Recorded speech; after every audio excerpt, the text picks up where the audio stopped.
நீங்க திருப்பதியோட முழு பலனடைய முக்கியமான தெய்வங்கள் பார்த்து வணங்க வேண்டிய தெய்வங்கள் நெறையவே இருக்குங்க. அதாவது பார்த்தீங்கன்னா, இந்த மகாதுவாரம்ன்னு சொல்லுவாங்க. நீங்க கோயிலுக்குள்ள என்ட்ரன்ஸ் ஆகும்போது பார்த்தீங்கன்னா, இந்த சின்ன சிலை இந்த 2 சிலை இருக்குங்க. இது வந்து பார்த்தீங்கன்னா, பத்மநிதி, சங்கநிதின்னு சொல்லுவாங்க.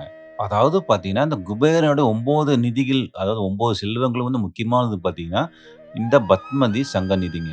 இந்த சங்கநிதி யாருன்னு பார்த்தீங்கன்னா வந்து, குபேரனுடைய செல்வத்தை வந்து குறையாமல் பாதுகாக்குவது தான் இந்த சங்கநிதிங்க.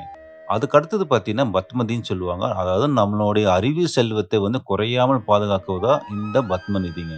இவருடைய முக்கிய பணியே பார்த்தீங்கன்னா, கோயிலுக்கு வரும் பக்தர்களுக்கு அறிவு செல்வத்தையும், எவ்வளவு பொருள் செல்வத்தையும் அளிக்கலாம்னு முடிவு செய்து குபேரன் சமைப்பது இவர்களுடைய முக்கிய பணியாகும். நீங்க இந்த மகாதுவாரத்தின் வழியா போகும்போது, கண்டிப்பா வந்து இந்த சங்கநிதி, பத்மநிதி தொட்டு வணங்கிட்டு, நீங்க பெருமாள் பார்க்க உள்ள போங்க. கண்டிப்பா உங்க வாழ்க்கையில வந்து பொருள் செல்வமும், அருள் செல்வமும் கண்டிப்பா கிடைக்குங்க.